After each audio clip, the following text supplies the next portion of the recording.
Olá, povo de Deus! Estamos iniciando mais uma live Manhã com Deus. Nós vamos fazer juntos a jornada do Tabernáculo de Moisés. São 6 estações, 10 minutos em cada estação, 1 hora na presença de Deus. Bom dia, Lídia.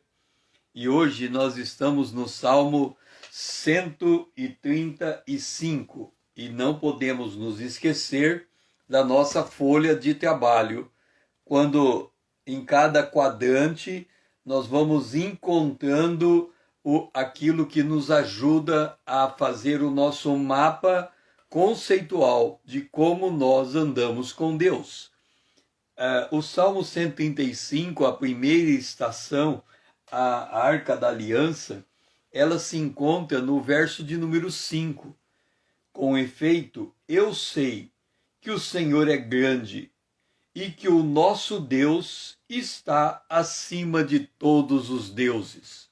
Quando nós olhamos para o nosso mapa conceitual, e aqui a palavra-chave do verso é eu sei. Então nós estamos falando da mente de Cristo. Quando nós temos a mente de Cristo, nós pensamos diferente.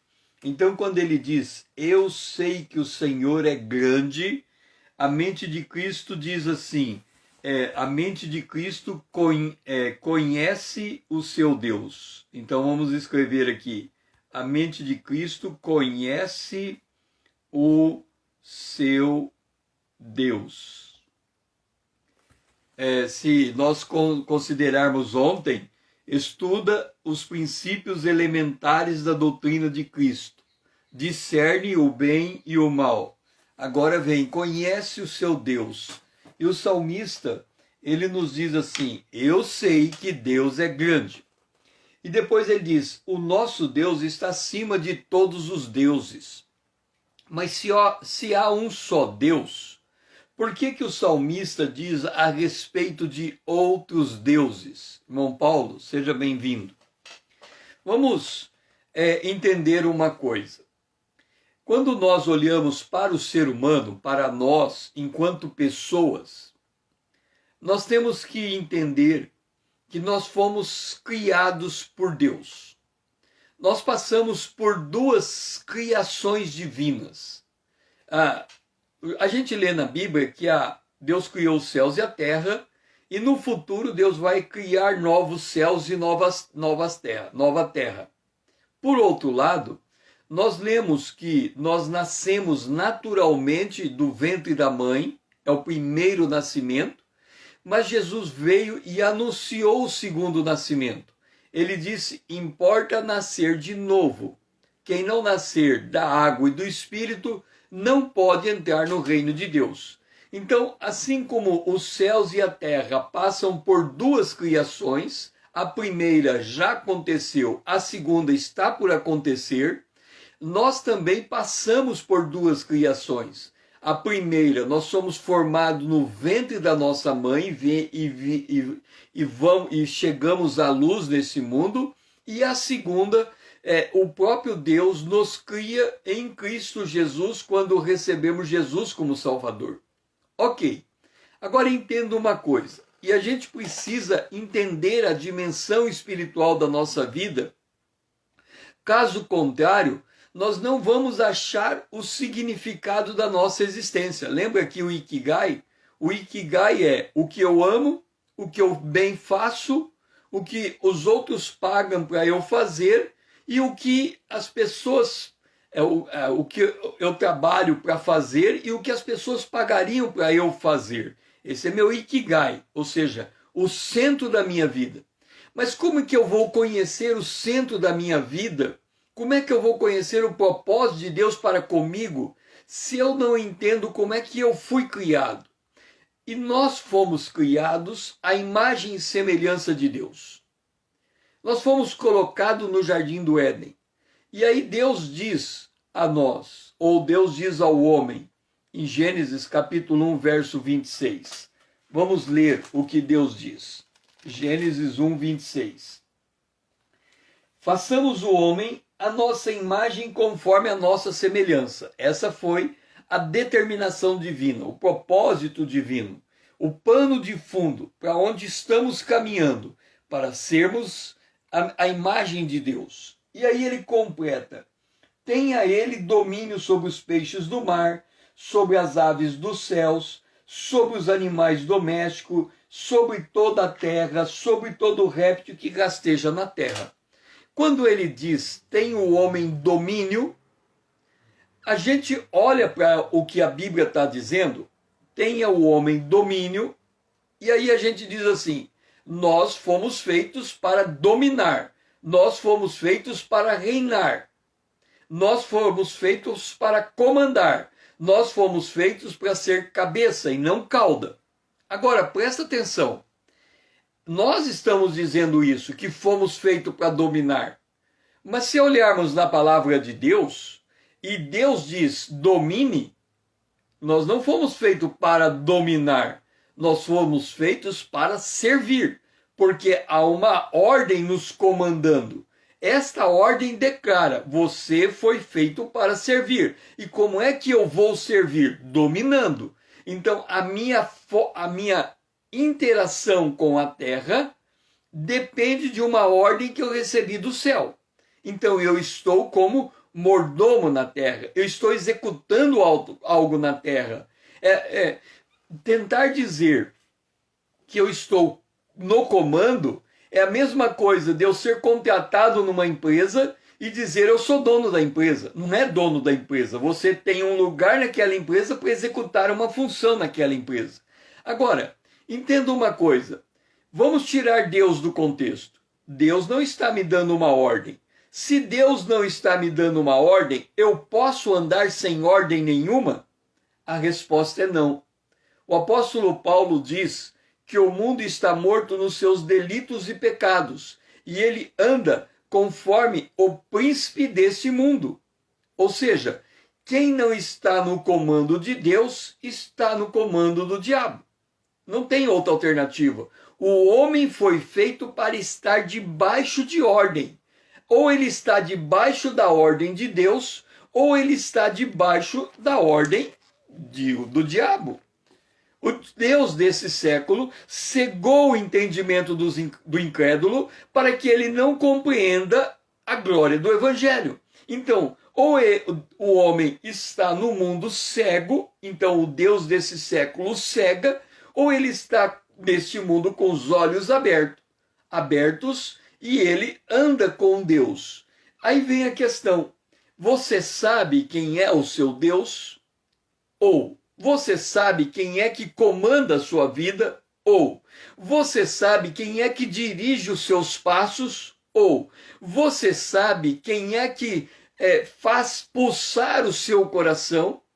Então, quando nós temos consciência da nossa criação, da nossa formação, da nossa propensão, da nossa índole, daquilo que bate o nosso coração, então nós temos que perguntar, quem é que nos comanda? E não podemos ser muito rápido na resposta, porque ou nós somos comandados pelas obras da carne, ou somos comandados pelo fruto do Espírito. Ou nós temos equilíbrio emocional, ou nós somos levados pela inveja, pelo ciúme, pela irritação, pela ira, pela angústia, pela ansiedade, que são emoções contraditórias, porque nós estamos recebendo ordens contraditórias que não permite nós andarmos nesse mundo seguro, confiante.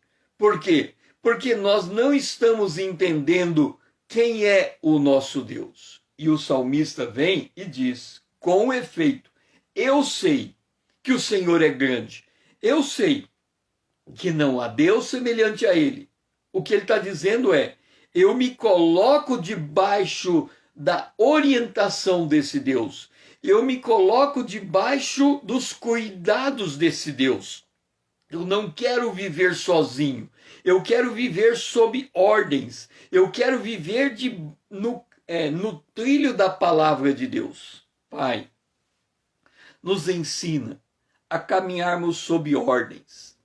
Nos ensina a te conhecer, a ouvir a tua voz. A Bíblia, o Senhor Jesus disse que as ovelhas conhecem a voz do seu pastor. Nós queremos conhecer esta voz, andar debaixo desta voz, viver com base nesta voz. Então nos ensina, Senhor, a caminharmos diante de Ti, nesta jornada, para a glória do Teu nome. É a nossa oração, em nome de Jesus. Amém. Agora vamos para o altar de ouro. Está no Salmo 135, o verso 1 e 2. Ora, se eu sei quem é o meu Deus, o que vai expressar a minha boca? Aleluia! Louvai o nome do Senhor, verso 1 e 2. Louvai os servos do Senhor, vós que assistis na casa do Senhor, nos átrios da casa do nosso Deus. Quando a gente lê o Antigo Testamento, nós temos que ler o Antigo Testamento com a luz do Novo Testamento. Porque senão, nós vamos facilmente caminhar para o legalismo. Caminhar para aquilo que os fariseus faziam. Eles olhavam a palavra de Deus sob a ótica da lei. Nós estamos falando, eu sei quem é o nosso Deus e a gente anda sob ordem. Ora, andar sob ordem não é o mesmo que andar debaixo da lei. O que a lei diz? Não matarás, não roubarás, não furtarás, não terás outros deuses diante de ti. A lei, ela declara o não. Ela diz, olha, para lá não, para cá, para lá não. Quando a gente olha para o mundo de acordo com a lei, tudo que há no mundo é aquilo que pode ou não pode tocar, aquilo que pode ou não pode fazer, aquilo que pode ou não pode. Nós estamos sempre olhando para o mundo pelo lado de fora, como se o mundo em si mesmo tivesse o poder de nos contaminar.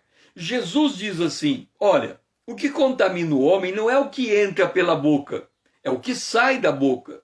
Então, as coisas do nosso entorno, daquilo que a gente enxerga, ele não muda o nosso relacionamento com Deus. O que muda o nosso relacionamento com Deus é o que ele diz aqui. Vós que assistis na casa do Senhor. Ou seja, você que frequenta a casa de Deus. E aí, lembra que a gente tem que ler o Antigo Testamento de acordo com o Novo? O que nós temos ali? O tabernáculo. Por que nós usamos o tabernáculo na manhã com Deus? Alguém pode dizer assim, você está usando o tabernáculo na manhã com Deus porque você quer demonstrar a importância que nós temos de ir na casa de Deus, na igreja, naquele espaço físico onde as pessoas se reúnem. Ora, aonde é a casa de Deus? Você sabe aonde é a casa de Deus? Porque aqui diz assim, vós que assistis na casa do Senhor. Então, se você não sabe aonde é a casa de Deus, como é que você pode dar aleluia? Como? Aonde que é a casa de Deus? Você sabe dizer? Aonde é a casa de Deus? Porque eu preciso ir até a casa de Deus para dar aleluia. Eu preciso ir até a casa de Deus para servir a Deus. Porque se eu não for à casa de Deus, qual é o meu contato com Ele? Ele tem uma casa. Aonde é esta casa? Você poderia responder aonde é a casa de Deus, o endereço de Deus? Se alguém lhe pergunta, encontra você numa esquina e diz assim, Paulo, eu preciso ir à casa de Deus. Para onde você vai levar ele? Você sabe para onde você vai levar ele? Exatamente. A casa de Deus somos nós. O nosso corpo é um tabernáculo. Então a casa de Deus está dentro de nós. A casa de Deus, Jesus disse assim, o reino de Deus está dentro de vocês. Então o reino de Deus, o tabernáculo de Deus. Este tabernáculo que nós olhamos aqui, o que que é? Nós somos formados por corpo, então esta parte aqui representa o nosso corpo e tudo que tem dentro dele. Esta parte azul representa a nossa alma e esta parte preta representa o nosso espírito. É por isso que nós utilizamos o tabernáculo para fazer a representação do espírito, da alma e do corpo. Por que que nós começamos sempre a partir da Arca da Aliança? Porque nós queremos que o nosso espírito comande a nossa alma e a nossa alma determine o comportamento do nosso corpo. Então, se eu vou louvar o nome do Senhor, eu vou assistir na casa de Deus, o que eu tenho que fazer? Eu tenho que me fechar para o mundo e me voltar para Deus. É por isso que a gente ora de olhos fechados, porque a gente não quer que o mundo nos distraia enquanto estamos buscando a presença do nosso Deus. Agora, naturalmente, nós não vamos para a presença de Deus. Isso não é natural. O natural é nós olharmos o mundo físico que nos cerca e extrair do mundo físico que nos cerca o consolo para a nossa alma. É por isso que a gente, por exemplo, vamos pegar uma situação bem corriqueira. Você tem o teu ambiente, seja o teu quarto, o teu escritório, o lugar que você gosta de sentar. Esse é o teu ambiente. Você senta ali. Quem gosta de trabalhar é a sua escrivania. Ele senta e ele olha para o caderno, para a caneta, para o livro e ele se sente à vontade naquele ambiente. Ele quer estudar. Ou quem gosta de uma boa rede, né, o nordestino principalmente, ele já põe a rede na casa dele e gosta de deitar na rede.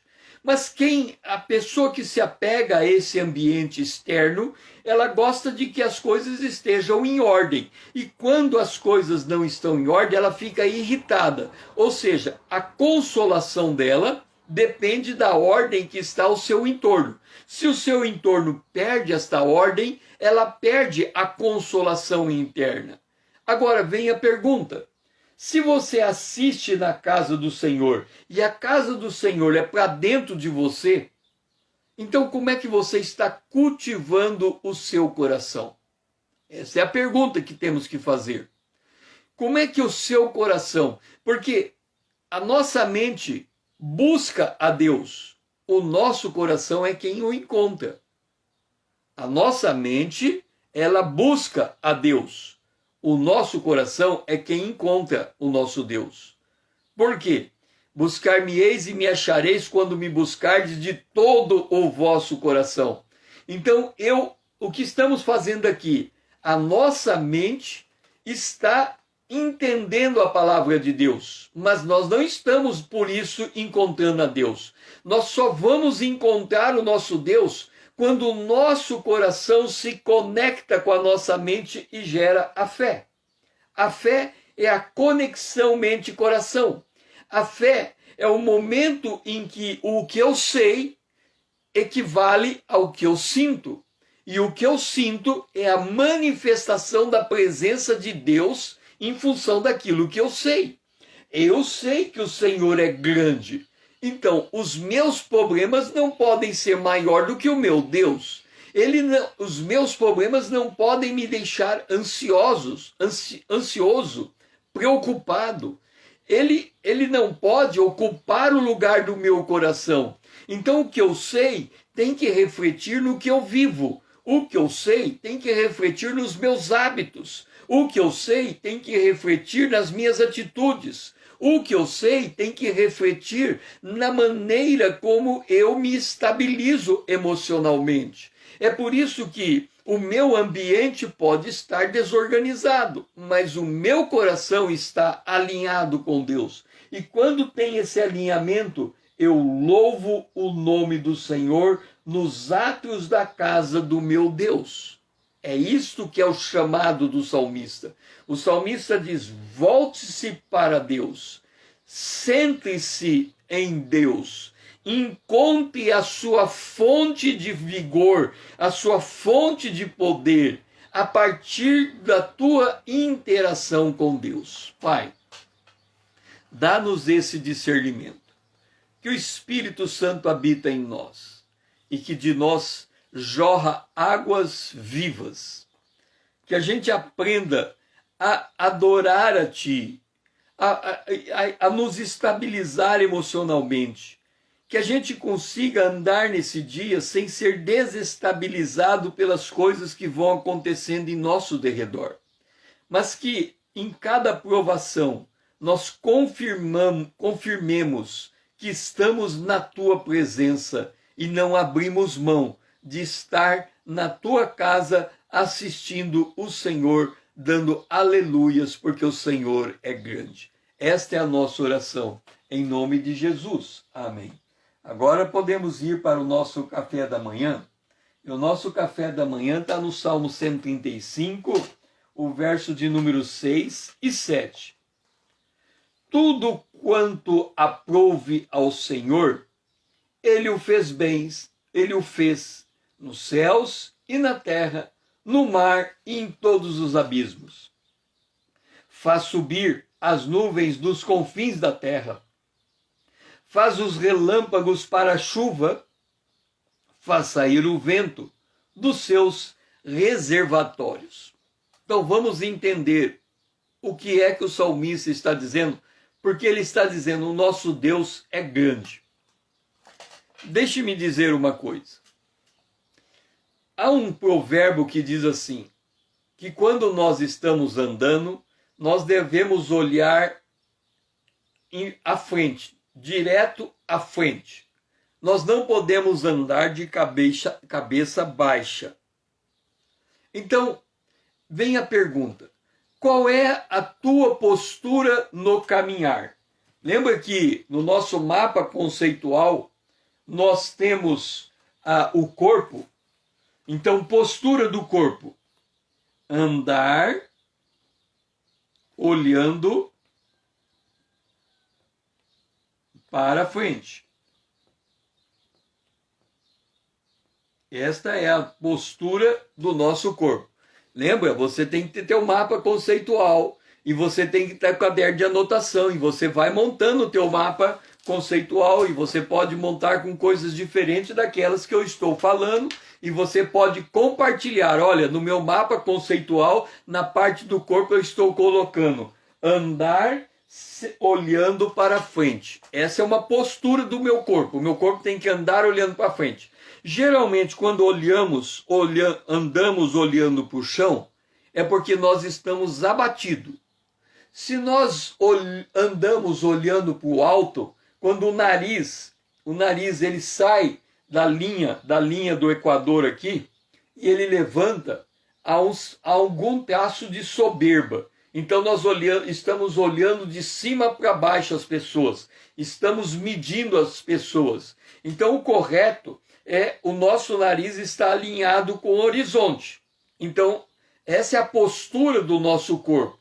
O nosso corpo está traduzindo uma expectativa interior.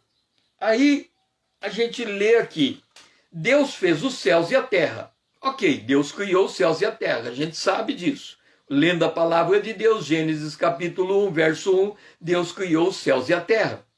Mas o salmista diz assim: Ele faz os relâmpagos para a chuva. Outro dia, eu estava no final de tarde olhando em direção ao aeroporto e havia algumas nuvens, estava estava dando relâmpago no meio daquelas nuvens como se fosse flash de luz.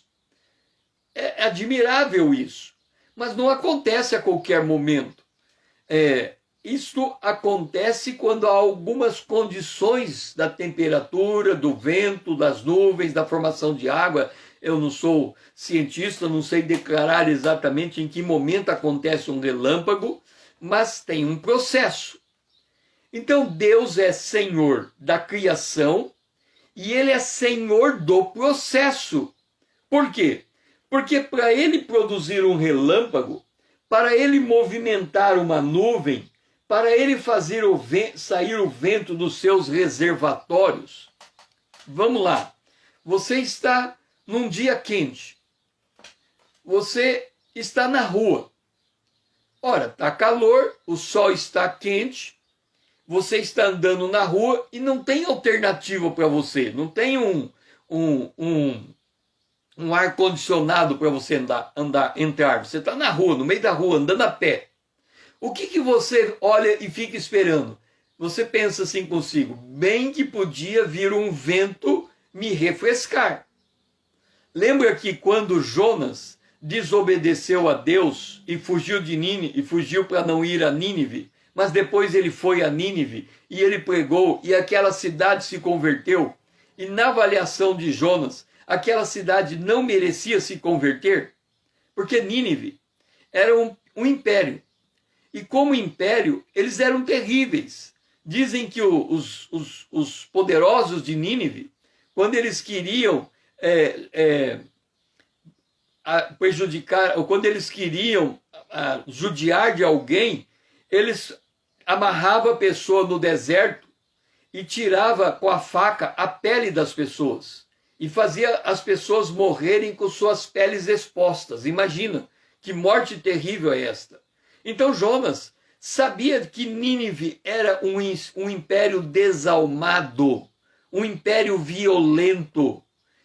Nínive seria como se fosse uma prisão de segurança máxima, onde os maiores bandidos estariam dentro daquele lugar. Então ele falava, se Nínive converter é como eu abrir a cadeia de uma prisão de segurança máxima e deixar todo mundo, todo tipo de bandido, de homem mau ir embora. Então ele não queria a conversão de Nínive, mas Nínive se converteu e ele foi reclamar com Deus.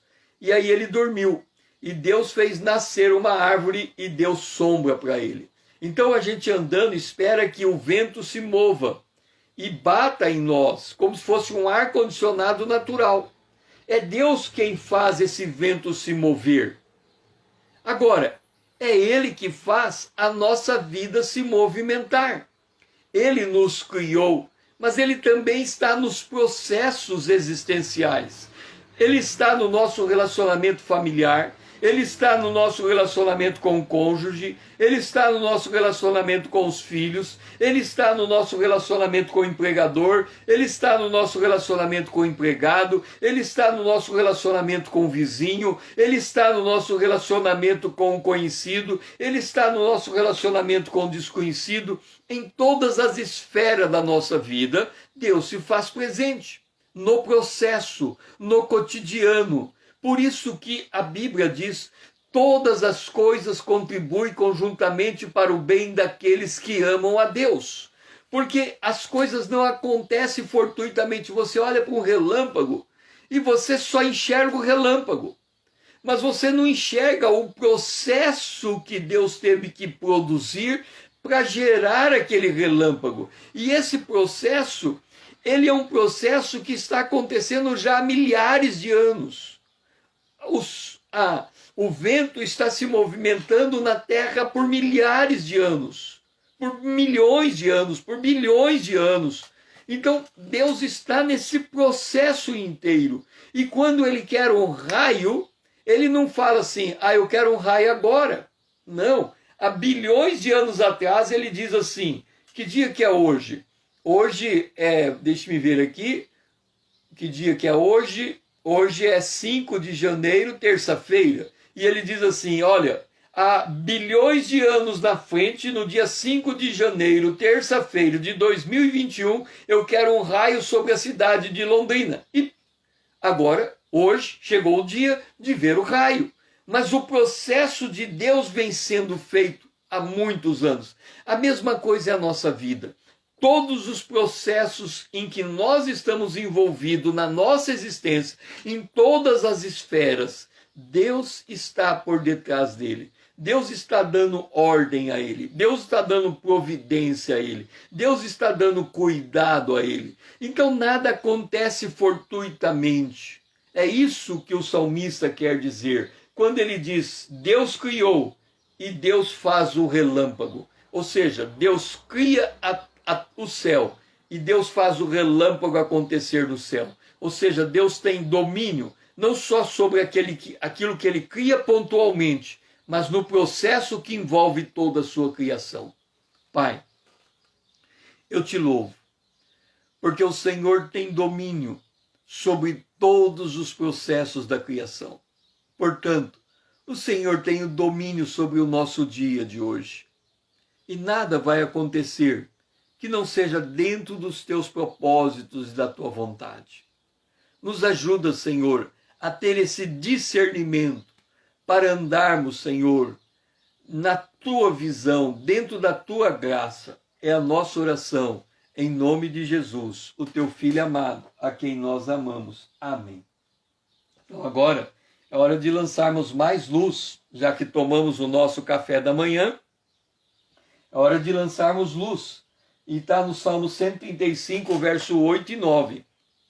Olha só, foi ele quem feriu os primogênitos no Egito, tanto dos homens como das alimarias. Quem no meio de ti, ó Egito, operou sinais e prodígios contra Faraó e todos os seus servos. Deixe-me dizer uma coisa. O nosso Deus é grande. Quão grande é o nosso Deus? A gente aqui do nosso... Vou pegar primeiro o futebol. Quando acontece um campeonato mundial de futebol, a cada 4 anos acontece, o brasileiro, todo brasileiro que gosta de futebol, ele volta os seus olhos para aqueles 11 homens que serão escolhidos para representar o Brasil na partida de futebol. E aí começa o jogo. Vem o primeiro jogo, vem o segundo e assim por diante. Aí você gosta de futebol, você vai para os comentaristas de futebol. E você senta lá e eles vão comentar. E o comentarista é alguém que conhece futebol. Ele lembra de memória o nome de todos os jogadores, não só deste jogo que está acontecendo, mas os comentaristas são quase capazes de declarar o nome dos jogadores dos últimos anos que jogaram para o Brasil, para a seleção. Só que num dado momento o comentarista diz assim, olha, no Brasil nós temos 200 milhões de técnicos, todo mundo quer dar palpite. E é verdade. Quem gosta de futebol fala, não, aquele jogador não podia ser jogar, tinha que ser outro. E aí as pessoas começam a dar palpite. Qual é o problema do palpite? O problema do palpite vamos enumerar. Primeiro problema do palpite. Você não é o técnico, então o teu palpite não vai mudar a escolha dos 11 jogadores. O técnico foi nomeado para aquilo. Quer você goste, quer você não goste, é aqueles 11 homens que estão no estádio. Você não tem como impor o jogador. Você pode dizer, olha, o jogador que devia estar na seleção não foi convocado. E você pode ficar irritado. Você vai dizer, o Brasil vai perder porque faltou aquele jogador. Imagina, o melhor jogador do mundo. O técnico e você vai dizer, ele é burro. Deixa o melhor jogador do mundo para fora. Ok, agora vamos mudar o cenário. Em vez de você falar mal do técnico que deixou aquele jogador para fora, você vai até o técnico e pergunta, técnico, por que aquele jogador não veio para a seleção? Aí o técnico poderá dizer alguma coisa assim para você, porque aquele jogador, quando eu pedi o relatório da condição física dele, ele tem uma distensão. E por causa dessa distensão que está sob tratamento, ele não pode jogar. Agora que você conheceu essa informação, você muda de opinião. Você fala, realmente, se eu estivesse no lugar do técnico, eu não chamaria esse jogador. Portanto, o técnico não foi burro. O técnico foi inteligente. Por que eu estou dizendo isso? Porque, olha só, Deus, aqui, está dizendo: eu sou o Deus que lá no Egito mandei 10 pragas. Por que Deus mandou 10 pragas no Egito? Porque Deus está tratando com Faraó, ok? Então, se coloque no lugar do judeu. Você está morando no Egito e de repente começa a cair granizo no Egito, ou de repente as águas do Nilo ficam vermelhas. Você que é judeu morando no Egito, você pode dizer assim: mas que coisa absurda! Onde já se viu essa praga cair aqui? Essa praga está atrapalhando a minha vida. Mas observa, Deus chama você para uma conversa e diz: espera, presta atenção. Eu mandei Moisés para o Egito, porque eu estou preparando o meu povo de Israel para sair do Egito, e por isso eu estou mandando 10 pragas no Egito. E quem é você para dizer para mim como é que eu devo tratar Faraó? Ok? Aí você me diz assim: César, por que você está me dizendo essas coisas? Porque nós estamos morando no mundo, na Terra, no planeta Terra, por óbvio, né? Mas num planeta globalizado. Num planeta em que, por meio da internet, eu tenho notícia de qualquer lugar. Por exemplo, eu leio um jornal todo dia dos Estados Unidos. Aí você vai dizer: então você sabe inglês? Não. Na hora que eu pego o link do jornal, o Google automaticamente traduz para o português tudo que está no inglês. Então eu posso ler um jornal dos Estados Unidos, porque eu vou ler tudo em português. Aí eu lendo esse jornal, eu fico sabendo, por exemplo, que lá nos Estados Unidos tem um problema nas eleições. A gente não sabe quem vai ser o próximo presidente, há uma disputa de poder. E aí a gente fica sabendo que uma pandemia, pelos jornais, a gente está lendo jornais, então fica sabendo que a pandemia está afetando os Estados Unidos, está afetando a Europa, está afetando a Ásia, está afetando a África, está afetando o Brasil, todos os países do mundo. E aí eu olho para tudo isso que está acontecendo e eu vou começar a dar palpite. E eu começo a dar palpite porque está faltando vacina, porque está faltando isso, porque está faltando aquilo. Mas eu não tenho os conhecimentos das coisas. Quem sou eu para ficar dando palpite por que está acontecendo no mundo inteiro? Olha, Deus está agindo no Egito para tratar com o Faraó, para tirar o Israel do Egito. E Deus pode estar chacoalhando o planeta Terra para preparar a igreja para sair do planeta Terra, para ser arrebatada. Então, as coisas que estão acontecendo no mundo é um modo de Deus tratar com o Deus desse século. Se nós estamos falando que o nosso Deus é grande, ele é maior que o Deus desse século. Muitas pessoas estão preocupadas em saber se o anticristo já está aí, se ele está no comando, o que ele está articulando e todas essas coisas. Mas isso é apequenar o nosso Deus. O que nós temos que nos perguntar é o que Deus está fazendo na terra. E ele diz: fui eu que feri os primogênitos no Egito. Ou seja, Deus pode estar dizendo para nós: é eu que estou permitindo essa pandemia chacoalhar o planeta Terra. A pergunta é: mas afinal de contas, o que Deus está fazendo? Eu não sei. Então, eu no mínimo deveria me calar e apenas vigiar e apenas orar. Eu não posso reclamar, eu não posso murmurar, eu não posso olhar para o mundo e dizer assim: o mundo não devia estar desse jeito, o mundo tinha que estar diferente. Mas eu não sei o que Deus está fazendo para tratar com Satanás. Eu não sei como é que ele está fazendo para tratar com os ídolos desse mundo. Eu não sei o que ele está derrubando. Mas lâmpada para os meus pés é a palavra de Deus. Isso eu sei. Eu sei que o Senhor é grande. Eu sei quem é o meu Deus. E o meu Deus, ele me ajuda a me manter no equilíbrio. Ele tira de mim o medo. Porque eu sei que a minha vida está nas mãos de Deus. Quando eu digo isso, eu não estou dizendo que Deus vai me imunizar das coisas desse mundo. Ele pode, como também não pode. De repente, ele faz diferente do que eu penso. Como Sadraque, Mesaque e Abidnego falaram para o rei: rei, você quer nos mandar para a fornalha ardente? Vamos para ela. Se Deus vai nos matar, morremos. Se Deus vai nos fazer viver, vivemos. A nossa vida está na mão de Deus. Então, quando nós declaramos que tudo aprove a Ele e Ele feriu os primogênitos no Egito, nós estamos dizendo, Deus está no comando das coisas que a gente não entende. Pai, nos ajuda a entender quem és Tu, quem é o Senhor. Não tentar entender como é que as coisas acontecem no mundo. Porque as coisas que acontecem no mundo é muito difícil de entender. Mas quem é o Senhor é simples. É o Deus de Abraão, de Isaac, de Jacó, Deus e Pai de nosso Senhor Jesus Cristo, é o nosso Deus.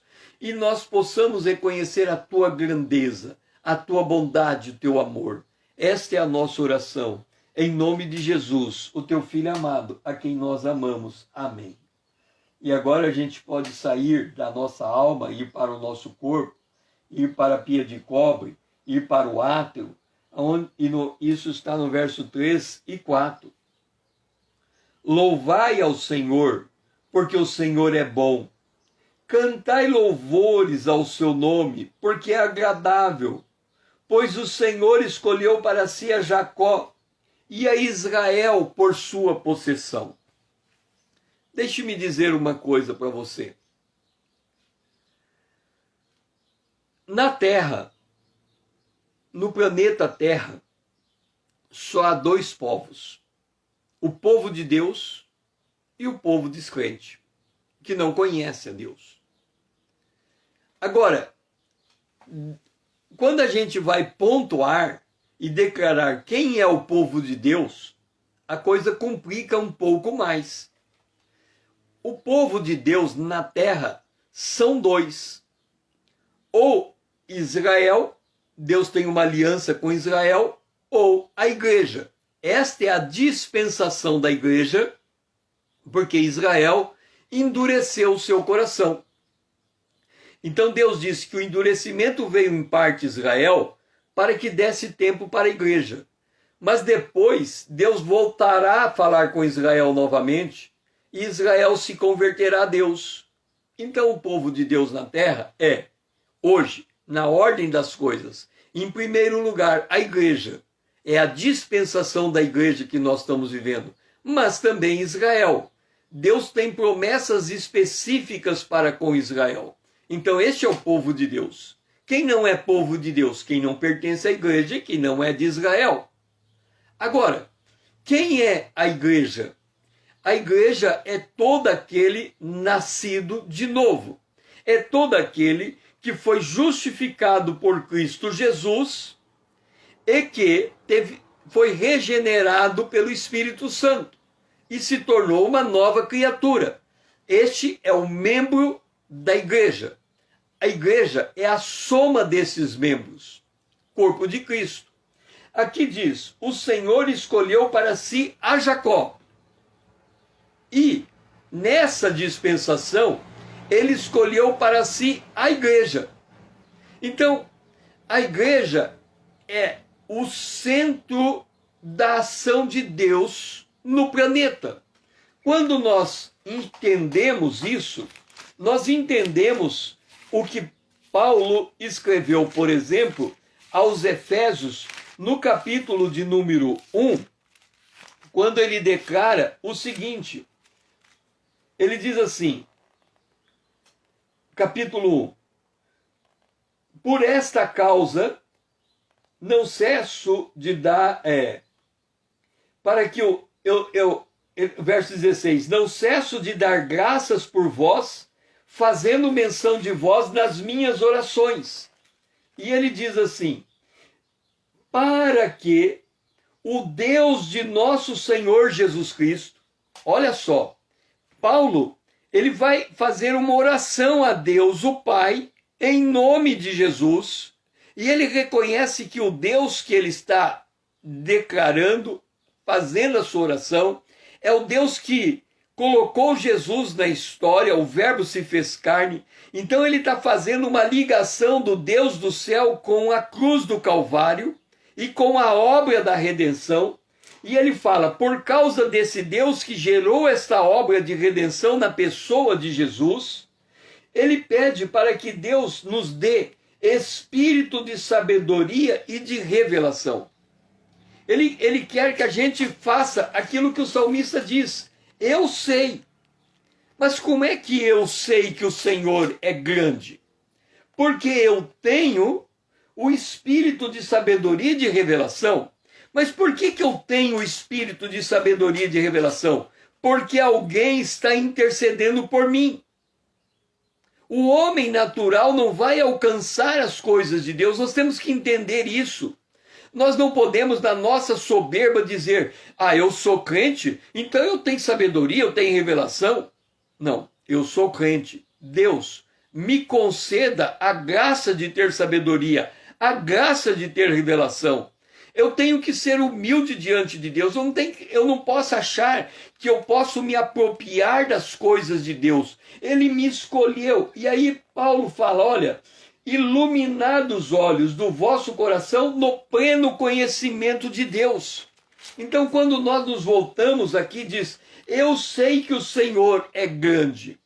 Como é que eu sei que o Senhor é grande? Eu sei que o Senhor é grande porque eu leio a palavra de Deus e ela me mostra, ela me revela, ela me abre, ela me explica a grandeza do meu Deus. Então, a partir deste conhecimento que eu tenho dele, um conhecimento mediado pela palavra dele, não é algo que eu estou entabulando na minha imaginação. Eu não posso, Deus é grande, por que Deus é grande? Porque ele é o Deus e Pai de nosso Senhor Jesus Cristo. Porque ele é o Deus que foi lá no Egito e tirou o povo de Israel, libertando-o da escravidão. O meu Deus é grande porque ele vai tocar a trombeta e vai arrebatar a sua igreja. Então Paulo diz, iluminando os olhos, para quê? Para você saber a esperança da sua chamada, a riqueza da sua herança, a suprema grandeza. Faltou o som? Eu não tenho como fazer nada aqui. Você está conseguindo me ouvir? Estão me ouvindo?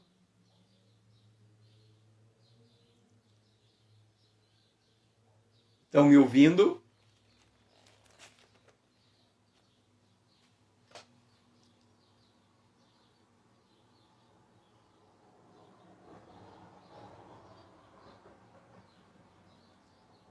Ok.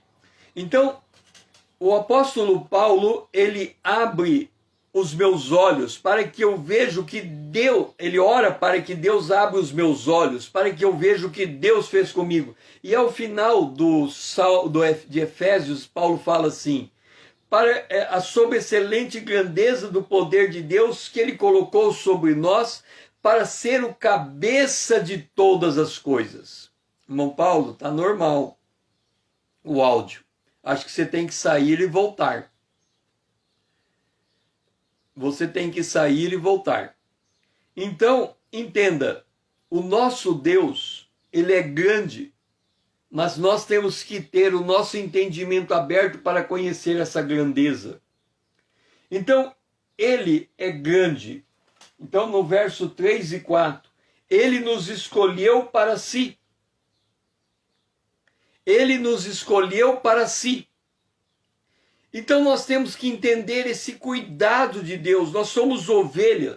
Por isso que nós lemos esse salmo e diz assim, esta é a manhã com Deus, porque ele é o nosso Deus, e nós, povo do seu pasto, o povo que ele pastoreia, e ovelhas de sua mão, o rebanho sob o seu cuidado.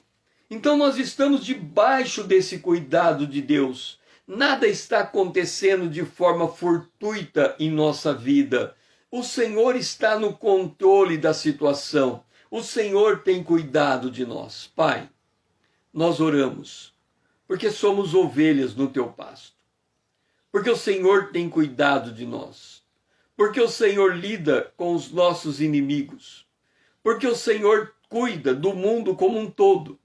porque nem essa pandemia está fora do teu controle e da tua grandeza. Nós é que não sabemos o que o Senhor está fazendo nesses dias, mas cremos que o Senhor está no controle de todas as coisas. Por isso nós estamos em gratidão, nos apresentando diante de Ti esta manhã, porque é a Ti que servimos. Nós oramos agradecidos, em nome de Jesus, o Teu Filho amado, a quem nós amamos. Amém. Então vamos para o altar de cobre. A frase do dia é: o nome do Senhor vai de geração em geração. E o verso 13 e 14 diz assim: o teu nome, Senhor, subsiste para sempre. A tua memória, Senhor, passará de geração em geração, pois o Senhor julga ao seu povo e se compadece dos seus servos.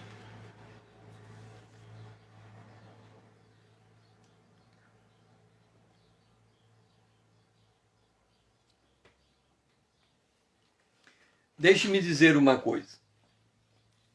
O texto diz assim: a tua memória, Senhor, passará de geração em geração, ok? Olha para a Bíblia. A Bíblia foi escrita em um período de 1.600 anos de história. Ela foi escrita por em torno de 40 autores diferentes. Os homens que escreveram a Bíblia foram inspirados por Deus. Nenhuma profecia foi dada sem instrução do Espírito Santo. Este livro foi preservado. Ele está aqui na língua portuguesa, mas ele tem os originais gregos e hebraico. Os estudiosos da letra da Bíblia, os que analisam as minúcias da lei, da escrita, eles testificam que a Bíblia que nós temos hoje, aqui eles têm no grego, no hebraico e no grego, é similar aos primeiros escritos.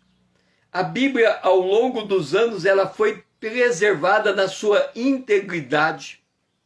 Como é que a gente sabe da integridade da Bíblia? Basicamente é o seguinte: alguém encontrou um pergaminho num lugar, aí o outro encontrou um pergaminho no outro lugar, compara os dois pergaminhos e a escrita dos dois é praticamente igual.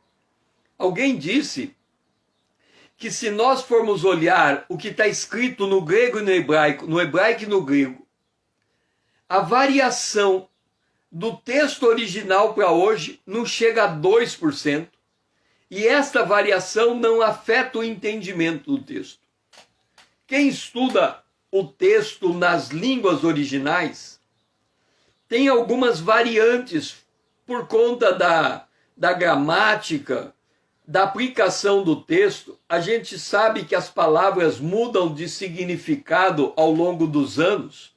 Então, esses estudiosos, eles pegam uma palavra e voltam no passado e tentam resgatar o sentido original dessa palavra. E aí eles declaram para nós. É por isso que nós temos que estudar a Bíblia com dicionário. Nós temos que estudar a Bíblia com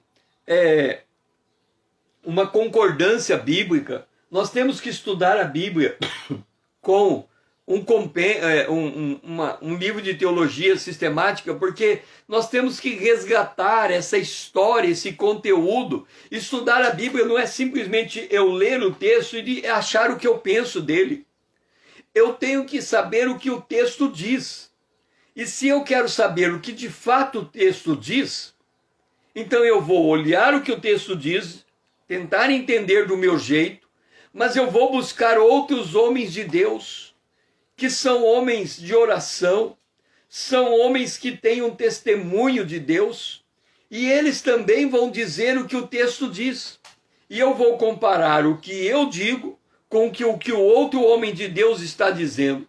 E se o que eu estou dizendo é muito diferente do que o outro homem de Deus está dizendo, há uma grande probabilidade que quem está errado sou eu.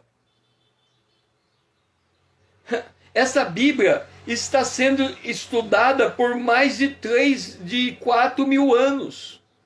2.000 anos, mais 1.600 para trás, 3.600 anos, ela está sendo estudada. Então, se alguém está errado naquilo que lê, é provável que seja eu. Então eu tenho que ler a Bíblia, mas eu tenho que ler também comentários, para saber se o que eu estou entendendo da palavra de Deus está de acordo com os comentários. Alguém pode dizer, mas César, é o Espírito de Deus que dá o entendimento. É verdade. Mas o espírito do erro também dá entendimento. Satanás chega para Jesus e diz, está escrito, se atira daqui. Ora, se o Espírito de Deus pode me instruir, o espírito do erro também pode. Então nós temos que ser precavidos. Se a gente conhece o nosso Deus e ele é acima dos outros deuses, nós também temos que saber que os outros deuses têm um relativo poder. Ele tem o poder do engano, o poder da mentira. Jesus disse que se os dias não fossem abreviados, nem os seus escolhidos se salvariam. Está o poder do mal sobre a humanidade. Então eu não posso achar que porque eu tenho o Espírito de Deus, eu me basto para entender a Bíblia. Agora, por que eu estou dizendo tudo isso? Porque o testemunho de Deus passa de geração em geração. A minha geração conhece o Deus da geração passada. Jesus é o mesmo ontem, hoje e o será eternamente. Tem muitos pregadores que dizem assim, Deus tem uma revelação para a nossa geração. A revelação é a Bíblia. E a Bíblia está escrita desde sempre. Então, o apóstolo Pedro diz assim, eu não me canso de escrever as mesmas coisas, e isso é para a segurança de vocês. O apóstolo Paulo disse, se alguém pregar um outro evangelho diferente desse que eu estou pregando, seja anátema. A verdade não muda. Então, a verdade ela passa de geração em geração. E eu que estou na minha geração, eu tenho que respeitar as gerações antigas. Eu tenho que respeitar o que os antigos aprenderam de Deus. Eu não posso imaginar que eu sou tão inteligente que eu vou aprender mais de Deus do que os homens do passado entenderam. Percebe? Homens santos de Deus andaram na terra. E a gente conta entre eles Moisés, Paulo, Pedro. Pedro, falando de Paulo, diz, Paulo escreveu coisas difíceis que os indoutos torcem para sua própria perdição. O que eu estou querendo dizer com isso? Eu tenho que ter respeito à memória de Deus que está passando de geração em geração. Nós estamos lendo aqui que Deus agiu no Egito. O Egito foi antes da morte de Jesus, muitos anos antes, milhares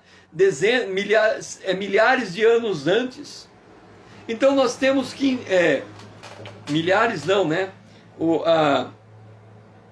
Sei lá, foi 1.400 anos antes de Cristo, o Êxodo, por ali, não sei dizer exatamente no tempo. Mas o que nós temos que entender é a história que está contada sobre Israel no Egito, ela nos fortalece ainda hoje, porque a palavra de Deus se preserva ao longo das gerações por aquilo que está escrito. E Deus fala com a minha geração como ele falou com a geração passada, porque é o mesmo Deus. Então, nós hoje temos que entender, o nome do Senhor vai de geração em geração. Pai, nós glorificamos o teu nome. Porque nós servimos a um Deus grande. O Senhor agiu no passado no Egito. O Senhor escolheu no passado Israel. O Senhor age hoje com a igreja. O Senhor escolheu a igreja como a noiva do Cordeiro. O Senhor nos escolheu. E nós estamos observando que tudo está no teu controle, mesmo quando a gente não entende o que o Senhor está fazendo. nesse tempo de pandemia, que a gente faça sossegar a nossa alma, que a gente descanse. A gente não sabe como o Senhor está tratando com Satanás. Há uma disputa de território nesse mundo. A gente não sabe como funciona essa disputa. Então, na nossa ignorância, a gente se cala. Mas se nós somos ignorantes do que está acontecendo no mundo porque a gente não tem informação suficiente, nós não somos ignorantes de quem é o nosso Deus que cuida desse mundo, que domina, que governa todas as coisas.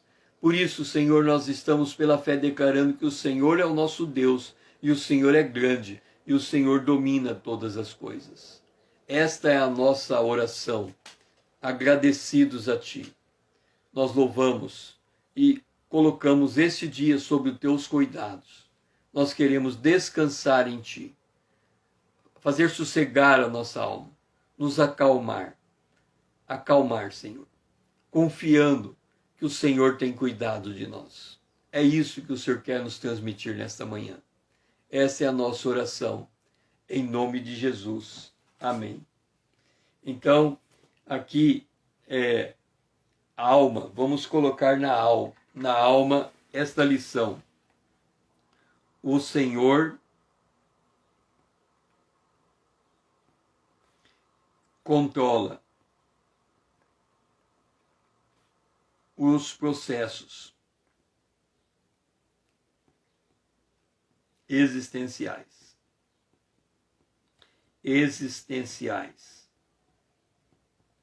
O Senhor controla os processos existenciais. Por isso, podemos descansar. Se Deus está trabalhando, nós podemos descansar. Esta é a ideia desta manhã com Deus. Agora que estamos encerrando essa manhã com Deus, não esqueça de pegar esse aviãozinho e mandar essa manhã com Deus para outras pessoas serem fortalecidas também. Se você ainda não é seguidor, seja seguidor no Instagram, para que a gente possa caminhar nessa jornada juntos, compartilhando uma fé mútua, crescendo juntos. Se você não fez a sua folha de trabalho, procure dentro do Instagram o modelo da folha de trabalho, ali tem a instrução, aparece a imagem, os 9 quadrantes, para que você possa montar o teu mapa conceitual.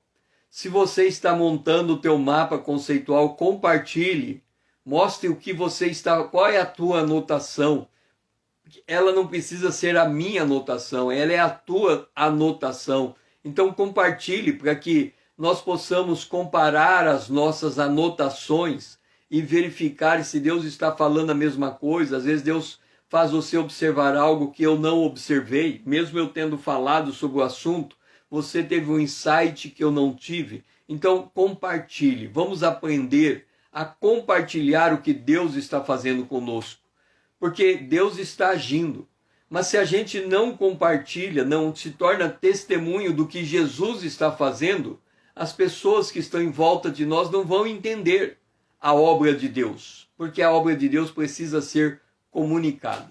Que o Senhor seja louvado, e assim estamos encerrando esta manhã com Deus, que possamos voltar amanhã às 5 horas em ponto, se o Senhor assim nos permitir.